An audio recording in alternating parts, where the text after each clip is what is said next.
Good morning, student. We will continue our topic source of business finance. इसमें हमने काफ़ी चीज़ पढ़ी हुई हैं, जैसे लॉन्ग टर्म, शॉर्ट टर्म और middle term, equity share, retain earning और कॉमर्शियल पेपर, ट्रेड क्रेडिटर्स। सबकी एक अलग स्पेसिफिक आइडेंटिटी है सबका कि कौन सा लॉन्ग टर्म फाइनेंस किसके लिए ज़रूरत होता है। तो हमारी अब नेक्स्ट टर्म है factor affecting the choice of the source of fund. अब बेसिकली क्या होता है कि अब फैक्टर भी डिसाइड करता है कि आपको किस तरह का फाइनेंस की आवश्यकता है, या आप शॉर्ट टर्म पे जाएंगे, लॉन्ग टर्म पे जाएंगे, या फिर आप मिडिल टर्म पे जाएंगे। तो वो डिपेंड करता है। सबसे पहली बात होती है कॉस्ट, कि भाई जो भी आप सोर्स चूज़ कर रहे हैं उसकी कॉस्ट क्या रहेगी। तो अलग अलग टाइप का रहता है। दो कॉस्ट भी आपकी दो होती है कि भाई आप उसको मतलब जो आप लोन लोगे उस पर आपको कितना इंटरेस्ट देना पड़ेगा, और दूसरी बात है कि उस पैसे को आप किस तरह से यूटिलाइज करोगे कि आपको उसका कुछ अच्छी तरीके से रिटर्न मिल सके, तभी तो आप उसका इंटरेस्ट पे कर पाओगे। तो कॉस्ट बहुत इंपॉर्टेंट फैक्टर होता है। तो there are two types of cost है, the cost of procurements of fund and cost of utilisation the fund. Both this cost should be taken into account while deciding about the source of fund. तो cost बहुत important factor रखता है। जब आप decide करोगे कि आपको कौन सा सोर्स चाहिए, तो ये आपकी बहुत हेल्प करता है।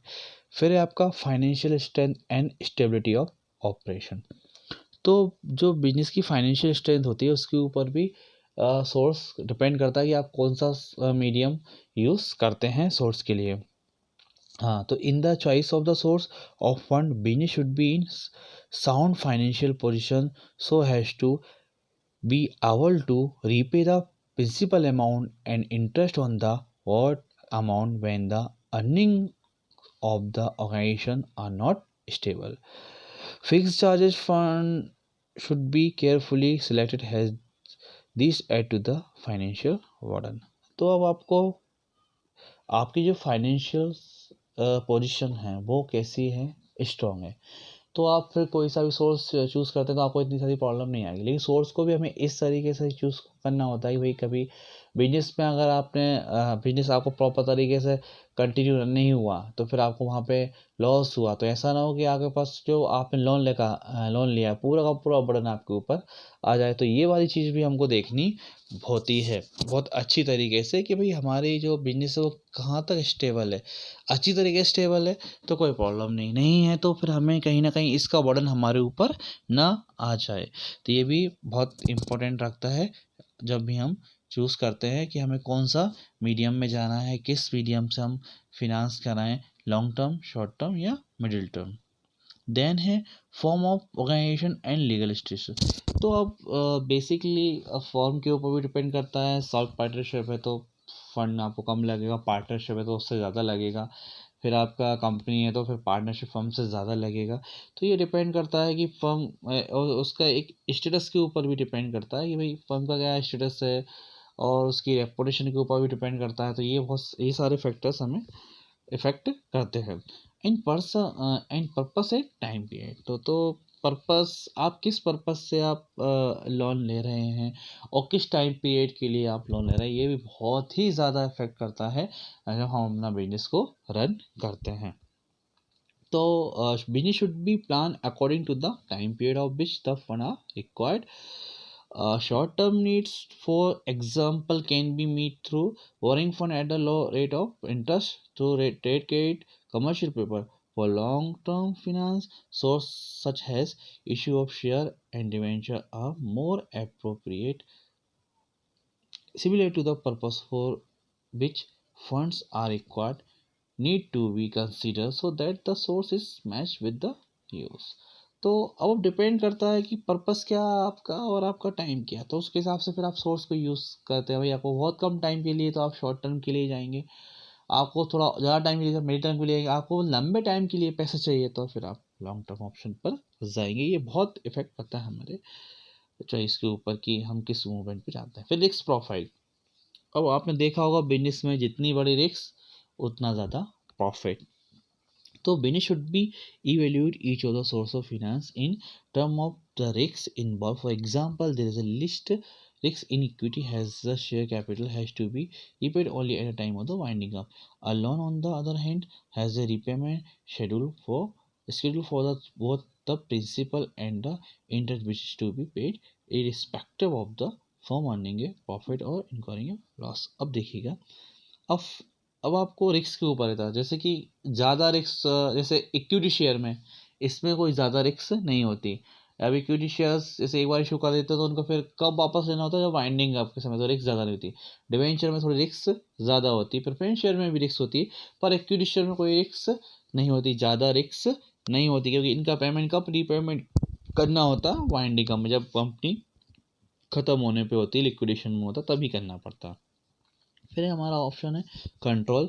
Use of equity share may mean dilution of the control. Thus business firm should choose a source keeping in mind the extent to which they are being to share their control over business. तो जो कहीं ना कहीं जो control होता है वो equity shares holder के ऊपर आ जाता है, पूरा का पूरा कंपनी का, क्योंकि इक्विटी शेयर होल्डर जो होते हैं वो कंपनी के रियल ओनर होते हैं। तो कहीं ना कहीं ऑपरेशन जो होता है बिजनेस को डायल्यूट होता है, कि भाई कहीं ना कहीं तो इफेक्ट करता है। तो ये भी बहुत इंपॉर्टेंट फैक्टर है हमारे लिए, जो बिजनेस के लिए बहुत, जो सोर्स को जब हम चूज़ करेंगे तो उसमें हमें इस चीज़ का भी हमको ध्यान रखना पड़ेगा। भाई अब आप जैसे कि आपकी कोई शॉप है और उसमें 2 लोगों का कंट्रोल है, या फिर एक और कंट्रोल बढ़ गया, तो कितना डिफ़िकल्ट हो जाता है उसको मैनेज करना, क्योंकि ज़्यादा लोगों का उसमें इन्वॉल्वमेंट होने लगा है, लेकिन एक ही व्यक्ति है तो इतनी ज़्यादा प्रॉब्लम नहीं आती है। Effect on creditworthiness.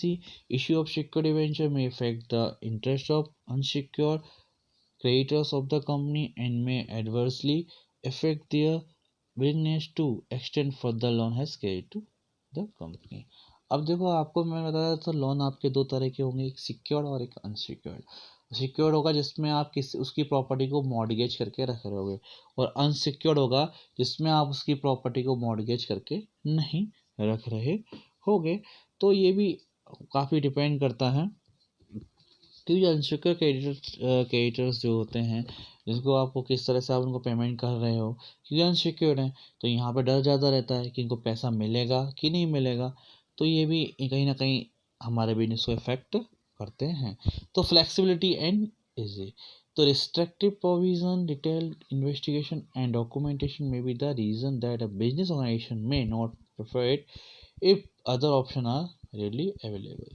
तो फॉर्मेलिटीज़, डॉक्यूमेंट फॉर्मेलिटीज़ भी कहीं ना कहीं डिपेंड करती हैं, यहाँ पे कम फॉर्मेलिटीज़ होती है, तो वहाँ उस ऑप्शन को आप अलग तरीके अच्छी तरीके से यूज़ करते चूज़ करते हो।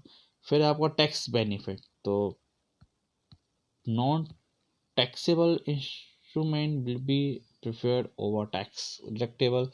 For example, while the dividend on preference share is not tax deductible, interest paid on debenture and loan is tax deductible and may therefore the preferred by occasion seeking tax advantage।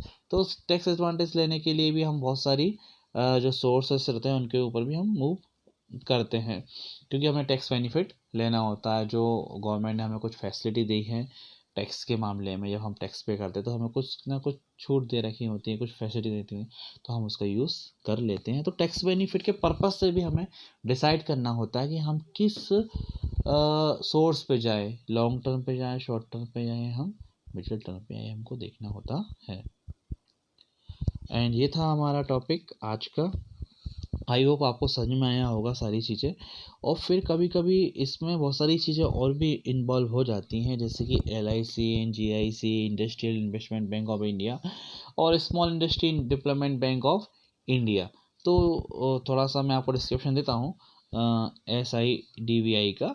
तो the act pass by the Indian parliament in 1990 and SIDVI was original setup as a subsidy of IDVI। जो IDVI है उसकी subsidy है SIDVI, and since 2000 IDVI has constantly reduced its holding in SIDVI.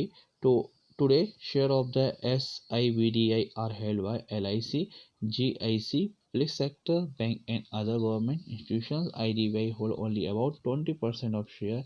The purpose of this bank is to provide sufficient financial support to small scale industry to they can develop the grow themselves. जो हमारी एसआईडीबीआई होती है वो एकदम small industry के लिए बहुत ज़्यादा फाइनेंशियल सपोर्ट करते हैं। तो बहुत सारी चीज़ें इसके लिए आपको खुद से थोड़ा सा पढ़ना है। जैसे ICAI, इनका ऑब्जेक्टिव क्या है, इनका पर्पस क्या है, फंक्शन क्या है, इनकी परफॉर्मेंस क्या है, ये आपको देखना है। तो आई होप आपको आज का समझ में आया होगा। So thank you and happy study.